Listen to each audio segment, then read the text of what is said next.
On l'a vu la dernière fois, en mettant notre foi en Jésus-Christ, on change notre situation dans les finances du ciel. Là, je fais exprès de parler avec des termes financiers pour l'explication. Donc, à cause de notre péché, nous avions une dette envers la Father and Son Spirit Company, Dieu et son royaume en amour. Problème, nous sommes des débiteurs insolvables. Nous n'avons aucun moyen de payer et de changer notre situation, sauf en mettant notre foi en Jésus. Dès lors, tout s'inverse. Non seulement notre dette est effacée, mais nous passons de débiteurs insolvables à créanciers sûrs d'être payés pour le prix de notre foi. Dieu se retrouve en position de débiteur et nous de créanciers. En fait, d'un point de vue biblique, on dira plutôt que Dieu nous a fait une promesse certaine pour avoir cru en Jésus-Christ. Et cette promesse, c'est la promesse de vivre avec lui pour toujours. C'est le paradis de Dieu. Cette promesse est sûre et certaine. En fait, elle est déjà accomplie. Pourtant, aujourd'hui, vous voyez bien que toutes les personnes vivantes qui croient en Jésus ne sont pas au paradis. Elles vivent sur terre et traversent leurs épreuves. Mais Dieu nous garantit notre salut, la vie éternelle avec lui. Et il fait mieux que nous le promettre. Il nous donne un acompte, une avance pour certifier que cette vie éternelle, nous l'aurons. Mieux même, cet acompte est le début ici-bas de notre vie pour toujours avec Dieu. Je suis contrôleur de gestion dans la vie. Dans le monde des affaires et de la finance, il existe un système qui permet à un acheteur de s'engager fermement à payer pour un bien ou un service et à un vendeur de s'engager fermement à fournir ce bien ou ce service. Cet engagement est matérialisé par ce qu'on appelle un acompte. Normalement, celui qui verse l'acompte, c'est l'acheteur. En effet, un acompte est une somme d'argent versée par un acheteur auprès d'un vendeur avant la livraison définitive d'un bien ou la réalisation complète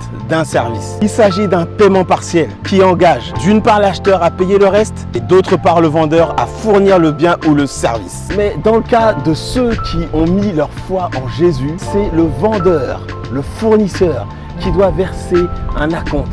Car en Jésus, toute la prestation est payée. Tout est accompli et c'est bien la FSS Company qui doit fournir le produit, le bien, la promesse, c'est-à-dire la vie éternelle ou le paradis, comme vous voulez. Et le paradis, c'est vivre avec Dieu pour toujours. Maintenant, vous l'avez compris. Peut-être ne le savez-vous pas, mais Dieu n'est pas quelqu'un qui ne règle pas ses dettes. On parlera plutôt de promesses dans la Bible. La Bible est catégorique. Ce que Dieu promet, il l'accomplit en son temps.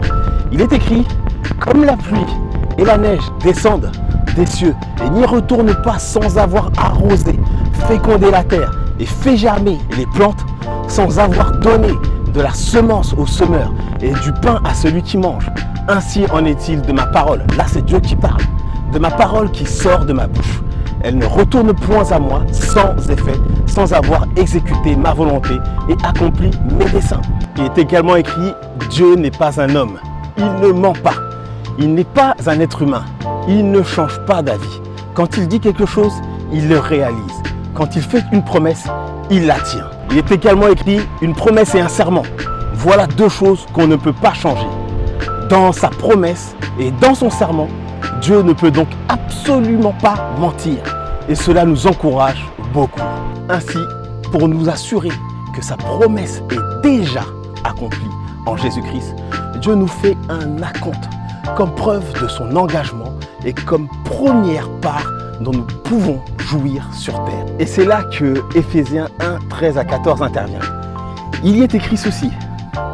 En lui, vous aussi, après avoir entendu la parole de la vérité, l'évangile de votre salut, en lui vous avez cru et vous avez été scellés du Saint-Esprit qui avait été promis, lequel est un gage de notre héritage pour la rédemption de ceux que Dieu s'est acquis à la louange de sa gloire. Dans d'autres versions, il est écrit que le Saint-Esprit est un acompte ou la première part de ce que Dieu a promis. Le passage que nous avons lu en Éphésiens 1, 13, 14 nous explique que c'est Dieu qui nous fait un acompte du bien qu'il nous a promis, c'est-à-dire la vie éternelle, en attendant notre entière libération ou notre délivrance totale selon les versions. Et quel acompte, les amis? Le don du Saint-Esprit. Oui, ce que ce passage nous montre, c'est que le Saint-Esprit est comme un acompte céleste.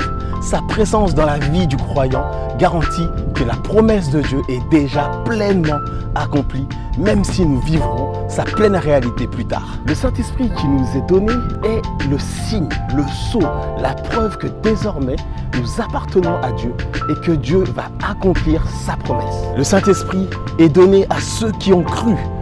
Le Saint-Esprit est d'une part le garant que nous, les croyants en Jésus-Christ, nous sommes désormais enfants de Dieu, et d'autre part, c'est l'acompte, l'avance qui garantit l'accomplissement de la promesse de Dieu.